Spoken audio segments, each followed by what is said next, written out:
Hi, welcome. I'm eReadMe. I make Pokemon difficulty hacks and then try to beat them.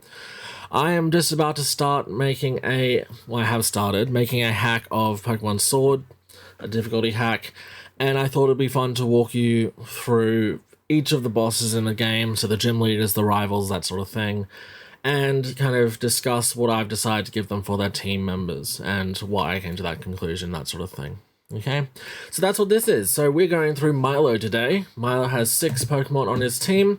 I've built it up in Pokemon Showdown because that's easier to kind of get it across. But if you've never modded before, this is what you are looking at.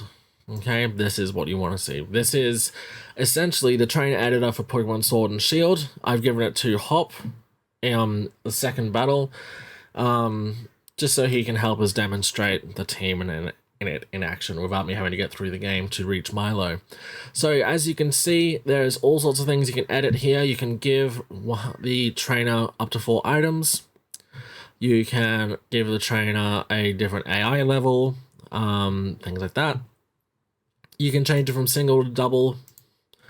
And for each Pokemon individually, you can edit species, the form of it, levels, ability, held item natures, genders, its EVs and IVs, okay, and its moves as well. Okay, so that's what I've gone through here.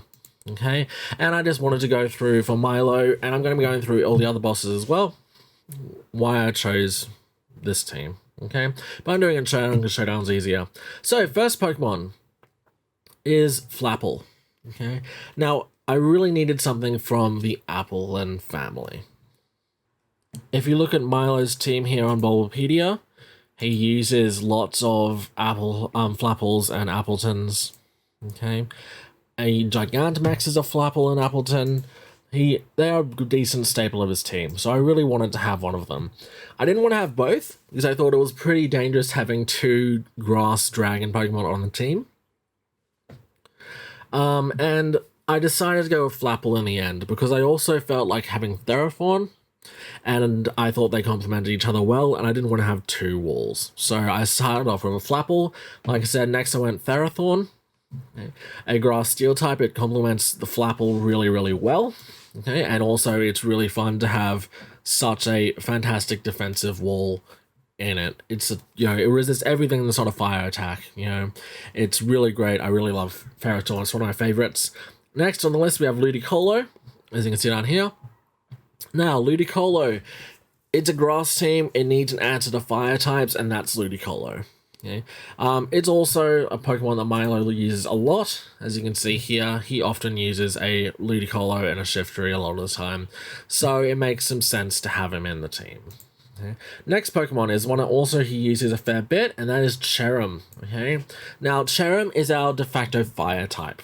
Okay, I've taken some liberties. I've taken a look at what Milo uses. He often gives it Sunny Day and Weather Ball, and I decided to do the same thing. I'll expand on that more in a moment.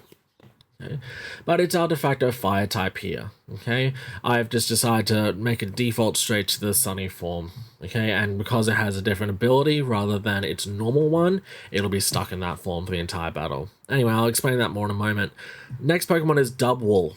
Okay, now, I was originally thinking about having Shiftry in the spot, but Shiftry doesn't really bring any individual niche to this team, and I thought that it would be really interesting to put Dubwool here instead. Okay. Because when you think about it, why does Milo not own a Dubwool in a game? He's seen with them constantly. He's seen with so many Wooloo constantly throughout the game. It makes sense that he would have a Dubwool. And with the Fluffy ability, in case you don't know, that gives basically increases their defense, but it decreases their resistance to fire type attacks. It essentially makes them into a grass type, more or less.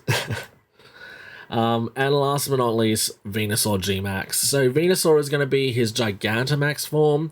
In the normal first gym battle, he only Dynamaxes. That's the one. He doesn't Gigantamax, he just Dynamaxes. But I decided that I'll do that here, okay? And of course, as soon as I saw Milo, I always thought that he should have Venusaur. He just seems to suit it really well. Charizard usually gets a limelight in this game, but we're going to give a Venusaur a bit of a chance to shine as well here, and I'll explain a bit more about it in a minute. Unfortunately, I can't, as far as I know, make it stick to be Dynamax the entire time, so I will revert back to normal Venusaur after 3 turns, but that's alright. Alrighty, now to go through them one by one. Okay, first Flapple here. Now, he's going to be your basic fast physical sweeper, as you can see here. Okay, so I'm not entirely sold on the IVs and EV spread. That's something I still kind of have to think about. In reality, I've tried maxing them out. It was a bit too tough. I've tried minimizing them. It was a bit too easy. So it's probably going to be something along those lines, like in the middle. Okay, because I do want it to be challenging. Okay, but for an item and for his ability I had to have a think about. So as you can see here, he's got Ripen and Gluttony as their normal abilities. I really wanted to give him one of those. I thought it'd be very cool, but giving him some berry shenanigans like recycling the berry, that really kind of suits Appleton a bit more than Flapple. Okay? And I thought that, yeah, that wouldn't really suit such a fast physical sweeper. So instead I gave it Hustle. That's what Smogan recommends anyway as well. It does reduce accuracy, and to offset that, I gave him the Wide Lens. I really hate accuracy drops. I'm not a fan of them myself. I really love the Wide Lens as a held item, and this kind of offsuits it a little bit. Okay, and it makes it a bit tougher without being too ridiculous. If it had something like Hustle and the Life Orb, then it might be a bit too hard to take down. But again, that's something I could do to up the difficulty with a harder version of this team. Give it some other item that boosts attack even more. For attacks, we've got Grab Apple. Good. It's a signature move. It's very powerful, it's physical, so it helps it got a very good physical attack. Scale Shot, as you can see, is an illegal move. Flapple doesn't learn it, but it is one of the new Dragon-type physical moves in Sword and Shield. I thought that instead of having Dragon Rush, I thought Dragon Rush was just a bit too powerful. Scale Shot seems to suit a little bit better from here. Next we have U-Turn, nice, reliable move. And Dual Wing Beat. Now, Dual Wing Beat I put here basically because if you're going up against a grass type trainer, you're probably going to bring some bug types, like I can imagine so.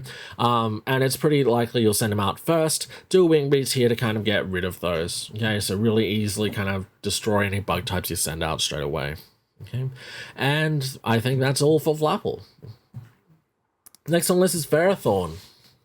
So Ferrothorn here is a pretty standard set. Okay, it's got Iron Bars for its ability, and Anticipation is pretty useless. Leftovers for its held item to keep it in the battle a little bit longer. For its moves, the first move I gave it was Stealth Rock. He's not a lead, but the Pokemon, chances are the player is going to be doing a lot of switching around, and I thought the Stealth Rock would probably be pretty good. Okay, to punish that, especially if the player comes in with a lot of flying types and things like that. Flying types, ice types, fire types would really not appreciate the Stealth Rock, which will really limit the amount of switching the player can do.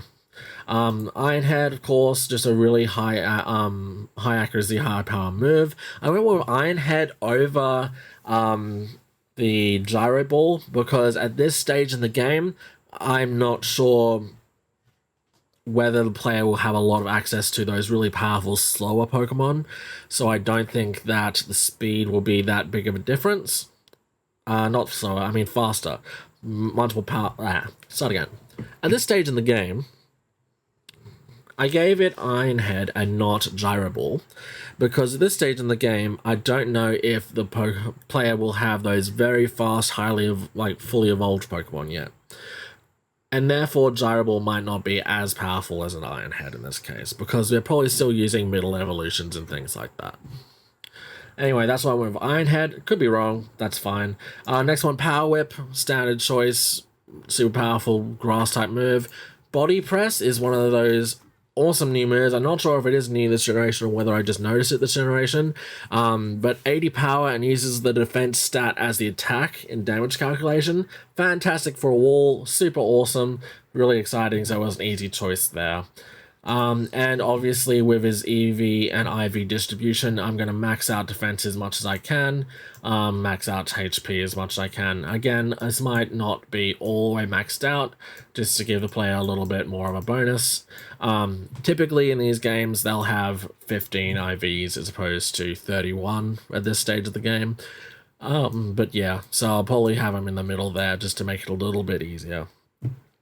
But not too easy, of course. Next one on the list is Ludicolo. Now, Ludicolo, his ability is going to be Drizzle. Okay? We really need this to come in and deal with fire types. Drizzle's going to completely shut them down. Okay? And the reason I picked Drizzle, okay, for starters, I don't want it to have to waste a turn setting up Rain. I think it's much more effective just to come in and immediately set Rain up. And the other Rain ability, okay, Primordial C, shuts down fire types altogether, fire type moves that is, but it goes away when the Pokemon who caused it leaves the battle, okay? Drizzle hangs around, okay, which is why I picked it here. And of course I gave it the Damp Rock to increase the duration of the rain.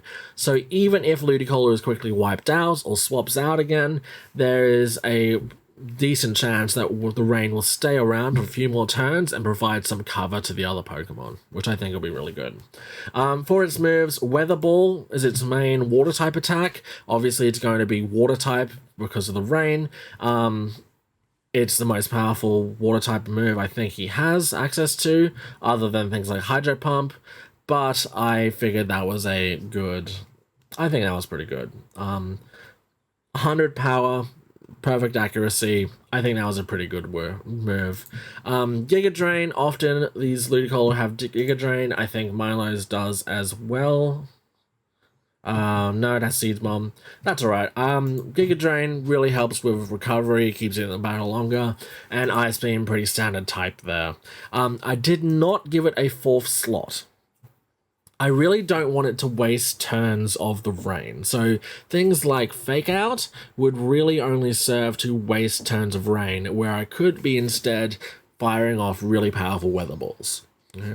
And I had a bit of a think, but I couldn't think of anything else that the AI could safely use. I was a bit worried of giving it anything else and then just confusing the AI and it not battling perfectly. So giving it only 3 moves, it makes it a bit easier for it to pick one of its really strong attacking moves. Okay. As you see, special attack, HP, basic set. Yeah, like as always, probably won't be full maxed out IVs, but again, you get the picture. All right, next one, Cherum. Cherum, okay, this is a little bit interesting. So this is very similar to the Ludicolo, okay? Cherum has Drought as its ability for the same reason, okay? It's its fire type. It's going to boost fire type moves, okay? It's going to be our de facto fire type because it's still a grass type. There is no grass fire types, unfortunately, but if we put Drought up and then we use Weather Ball, that's going to be a base 100 power fire attack, which will be pretty good. Okay. He's also got Solar Beam, which will benefit from the Drought as well. Okay. Dazzling Gleam, just to get some type variety in there, and Pollen Puff, again, just to get some type variety. Okay, so it's got a Bug move and a Fairy move, along with its other attacks. Okay. Again, I didn't really want it to have any kind of status moves that could just waste turns. I don't really want it to spend 2 turns setting up and then get one shot by a flamethrower or something like that. I'd prefer it comes in here, does its damage, and then gets out, as opposed to the AI wasting turns. Because I gave it Drought, okay, the interesting thing is Cherum is not going to revert back into its other form, okay? It doesn't have the Flower Gift ability. The Flower Gift ability is what changes the form between the hidden form and the Sunshine form, okay? Because the Sunshine form has the Drought ability, there is nothing to trigger its change back into its hidden form, and so therefore it is, even after the Drought goes away, it's going to stay in this happy open form, which I think is pretty cute. And of course it's holding the Heat Rock to boost the duration of the sun. Next on the list is Double. Okay, now Double, like I said, a little bit of variety. Okay, it does have a bit of a weakness to fire, like everything else. Okay, but it takes half damage from contact moves, which means that if you go up against it with something like a fighting type, expecting an easy knockout, it should be able to resist this really well. Okay, I've also given it the Lumberry just to cure any sort of status condition you might have, like if you want to Toxic it. And let's look at his abilities now. So, I really wanted to make use of Body Press again. Unfortunately, Body Press does not benefit from Fluffy, okay? Because if you notice, Fluffy says it takes half damage from contact moves, doesn't double your defense, it just takes half damage from contact moves. So that doesn't boost the power of Body Press. However, Double's still very defensive, so Body Press is still going to be pretty good, and I decided to give it Cotton Guard as well, just to also kind of give that a little bit of a boost as well, in case the AI wants to go for it. Otherwise, I gave it Payback. It's a slow Pokemon, so Payback should be very powerful, and Grassy Glide. There's not going to be any grassy terrain in this battle, probably, unless the player sets it up, but I thought it would be good to give it at least one Grass-type move. Last on the list is Venusaur G-Max, okay? Like I said, this is going to revert back to regular Venusaur after a couple turns, but the AI should Gigantamax it as soon as it reaches the field, so at least it'll be present there a couple turns. So, you'll see, its ability, Thick Fat, okay? That's Mega Venusaur's ability. It works so well on Venusaur, though I'm giving it the ability Thick Fat as well here, okay? So Thick Fat will halve the damage from fire and ice-type moves, basically removes 2 of Venusaur's weaknesses. Now he is only weak to, I think, Flying and Psychic, okay? And maybe Bug. No, Venusaur's not even weak to Bug because of the poison cancels out. So, it removes the Ice-type weakness, and removes the Fire-type weakness, and, to make it even worse, I've given it a Cobra Berry. Now, that is the berry that halves damage taken from flying attacks, okay? It is single use, but for that first turn, I also removed the Flying-type weakness as well, okay? So, that will go away after it gets hit by any Flying-type move, okay? But for at least that first turn, it is only going to have one weakness, the Psychic type. Okay? So very, very bulky, very hard to defeat. Okay. I've decided to give it Weather Ball as its first move. Okay. That way, if it comes in and the rain from Ludicolo is still up, or the sunshine from Cherum is still up, it'll be able to have access to a powerful water or fire type move to take down the opponent really easy. I think that'd be very cool. For its grass type move, I've given it Frenzy Plant. Okay. Now, Frenzy Plant is the most powerful grass type move in the game. It is a Hyper Beam style move. But when it's Gigantamaxed, that will transform, okay? That won't be Frenzy Plant anymore. When Venusaur Gigantamaxes, it'll actually become Vine Lash, okay? The Gigantamax version. And as you can see in this chart, Frenzy Plant will give 150 base power to it, okay? So extremely powerful move, very capable of knocking out pretty much anything, okay? However, once it gets out of the Gigantamax, it'll become a bit of a liability because you'll need a recharge turn, which will at least give the player some respite. Otherwise, I decided to also give it Sludge Bomb, okay, and Earth Power, basically to give it a lot of variety, a lot of coverage to kind of fend off a bunch of different types of opponents, okay. Now, notice as well that Vine Lash, okay, move continues to deal damage to opponents for 4 turns, okay? So, this is going to be basically his ace in the hole, okay? Very powerful. Now, this is a bit of a scary team, but it's not without weakness, okay? It's not indestructible, okay? The Cobra's going to go away, okay? It's also going to be still not going to appreciate the fire attacks boosted by the sun, things like that. I think that it'll be hard, especially if I've adjusted the IVs to be right, but you've got to remember, especially in the hack I'm making, the player's going to have access to pretty much the entire Pokedex by the time he gets to the first gym, and he's going to have access to basically as much experience as they want, by leveling up in the wild area.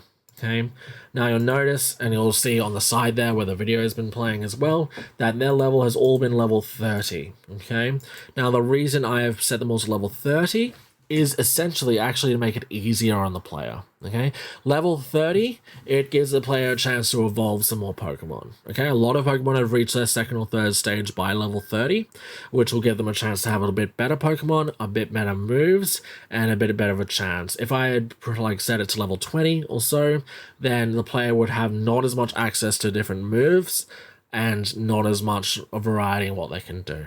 Alright? Anyway, that's the video. What do you think? Too hard for a first gym or too easy? Sword and Shield are really interesting games to mod because of the wild area. You basically, like I said, have access to every single Pokemon, at least up to the Galar Dex that's in the game, prior to the first gym. It's really exciting for a challenge mod, I think, and I'm really excited to eventually play it. Next video, I'm going to be building a team for Nessa. If you have any thoughts on that, let me know in the comments. She's going to have a Dreadnought and a Blastoise, I think, but other than that, I haven't really decided yet. Feel free to subscribe if you don't want to miss that. And if you want to see me playing one of these difficulty hacks, I've been playing through a hack of Ultra Sun that I made on Twitch. You can see the old VODs here on YouTube, and you can join us for live streams on Twitch as well. Hope to see you there.